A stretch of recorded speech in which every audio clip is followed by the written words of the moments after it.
From the Bob Mills Weather Center, the Oklahoma weather expert, Travis Meyer.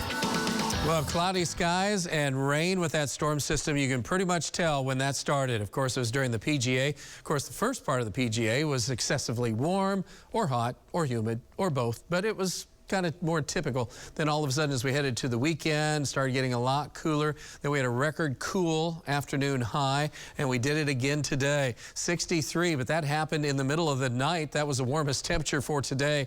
So our temperatures are not doing too well. And if you like warm weather, you're going to have to hang with us about another 36 to 48 hours. In the meantime, the big talk continues to be how much rain has fallen across much of Oklahoma. It has been a lot of water, and a lot of that is soaked in out in western half of the state. From I-35 west, a whole lot running off, and that's, even though it's tons of water, it's still amazing. Even the panhandle ended up with rain. Thought this was interesting. Over the last 3 days, who got the rain? And it was kind of weird because usually you go more southeast, the heavier the amounts of rainfall, but there's basically a pocket of very little rain in far southeast Oklahoma. In fact, there was more rain basically in the panhandle than there was in far southeast, and that was a lot of Oklahoma that picked up a lot of water, much needed, as well as Kansas. Of course, it is wheat harvest time.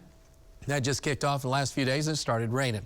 But you need the rain, so you have to deal with both of those. Rain continues to move southward from out of Kansas. We're on the backside of this storm system out to the west. This is still wrapped up across our area, and so we're getting rain and drizzle coming across the area at this time. As we mentioned with the rivers at this point, most of them are going down. The only thing that we're still watching, Caney, that's going to be tomorrow morning.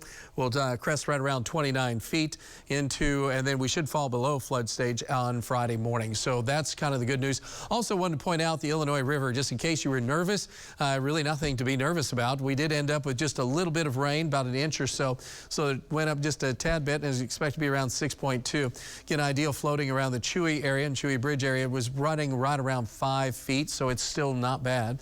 A lot of the lakes, especially if you were northwest of Tulsa, for example, Keystone's gone up 5 feet just because of all the rain, and also Skytook has gone up about 3.5 feet. The rest of the area is not too bad. 10 Killer went down a foot in the last 24 hours. So again, we're starting to see a little bit more drainage here because it didn't rain, but to the west and northwest, that's where we're kind of damming up the water, so to speak. Speaking of lakes and water, looks like this weekend is shaping up to be pretty good. Choppy waters because the winds will be pretty breezy, gusty at times, and water temperatures running in the upper 60s to 70. I think it's 74 right now at Grand Lake, and so it's not bad. It is raining and drizzly, and it's not 74 right now. It is 57. It is cold and wet. 93% humidity. South-southwest wind at 9. With the drizzle in the area tonight, where temperature's really not going to change a whole lot. We're just going to hang here and drop off a couple of degrees overnight. That wraparound part of that system is going to move to the east, and so we're going to deal with it. That's the way it goes. But once it gets through, we're not going to be in too bad a shape. Early in the morning, scattered rain and drizzle. Our highest probability is going to be right up till about 6, 7 o'clock, and then that moves more to the east. After that, we still have the backside of this wrapped around, so some scattered showers will be around, mainly to the east of Tulsa. So if you're up to the northeast, Grand Lake, it's chilly, but we'll see some sun breaks during the late afternoon hours with upper 60s and 70 out west in Oklahoma City. Cold night coming up for Friday night, probably some patchy, dense fog. I would imagine the winds are going to be light, high humidity, so upper 40s, low 50s. It's cold during the afternoon. Sun burns that fog off, and we're in the upper 70s to around 80. It'll be enough, though, that you can get a sunburn because you're not going to be thinking it's all that powerful. But right now, as the strength of the sun is as powerful, basically, as it gets. On into Saturday, we'll look for temperatures in the 80s with gustier south winds, 80s to near 90 still on Sunday. And on Monday, for Memorial Day, 80s. So it's looking pretty good. Nobody's really complaining.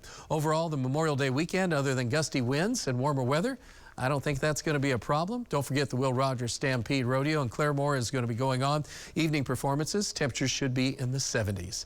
As far as our forecast is concerned, we're 50s tonight at midnight and some areas of light rain, and we're looking at about low 50s early tomorrow morning. Again, some areas of light rain or drizzle moving out, and then just a few sprinkles are possible still around noon. Higher probabilities if you're east of Tulsa.